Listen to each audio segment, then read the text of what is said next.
Price lord. ಎಲ್ಲರಿಗೂ ಯೇಸುವಿನ ನಾಮದಲ್ಲಿ ವಂದನೆಯನ್ನು ತಿಳಿಸುವನಾಗಿದ್ದೇನೆ. ನಾವು ಸ್ವಲ್ಪ ಹೊತ್ತು ದೇವರ ವಾಕ್ಯವನ್ನು ಧ್ಯಾನಿಸುವ.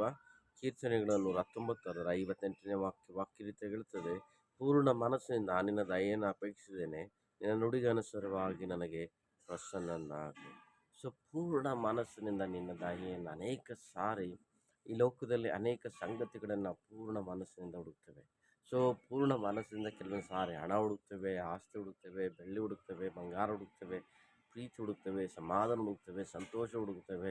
ಈ ರೀತಿಯಾಗಿ ಅನೇಕ ಸಂಗತಿಗಳನ್ನು ಈ ಲೋಕದಲ್ಲಿ ನಮ್ಮ ಪೂರ್ಣ ಮನಸ್ಸಿನಿಂದ ಹುಡುಕ್ತೇವೆ. ಆದರೆ ಅನೇಕ ಸಾರಿ ಈ ಪೂರ್ಣ ಮನಸ್ಸಿನಿಂದ ಈ ಲೋಕದಲ್ಲಿ ಹುಡುಕುವಂಥದ್ದೆಲ್ಲವೂ ನಿನಗೆ ಸಿಗದಿರುವಾಗ ನೀನು ಬಹಳ ನೊಂದೋಗ್ತೀಯ, ಸೋತೋಗ್ತೀಯ, ನಿರಾಶನಾಗ್ತೀಯ.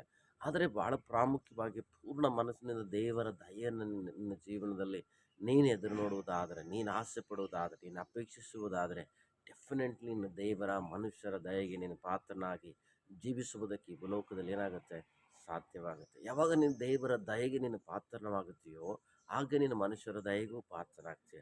ದೇವರು ನಿನ್ನನ್ನು ಆಶೀರ್ವದಿಸ್ತಾನೆ, ಮನುಷ್ಯರ ದಯೆಗೂ ನೀನು ಪಾತ್ರವಾಗಿ ನೀನು ಬೆಳೆಯುವುದಕ್ಕೆ ಪ್ರಾರಂಭ ಮಾಡ್ತೀಯ. ಸೊ ಹಾಗಾಗಿ ಭಾಳ ಚೆನ್ನಾಗಿ ನೆನಪಿಟ್ಟುಕೊಳ್ಳಿ, ಪೂರ್ಣ ಮನಸ್ಸಿಂದ ಒಂದು ವೇಳೆ ಏನೆಲ್ಲ ಹುಡುಕಿ ನೀವು ಸೋತೋಗಿರ್ಬೋದು, ಆದರೆ ಈ ದಿನ ಈ ಗಳಿಗೆಯಲ್ಲಿ ನೀವು ತೀರ್ಮಾನ ಮಾಡಿ ಅಂದರೆ ಪೂರ್ಣ ಮನಸ್ಸಿನಿಂದ ನಾನು ಯೇಸುವನ್ನು ಹುಡುಕುತ್ತೇನೆ.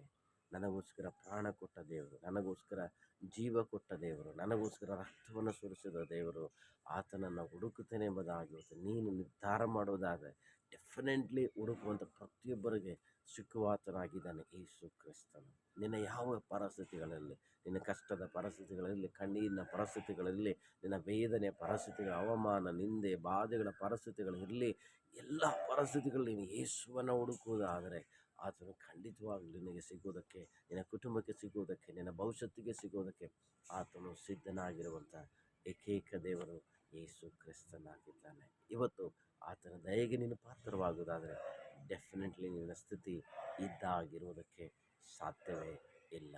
ಆಮೇಲೆ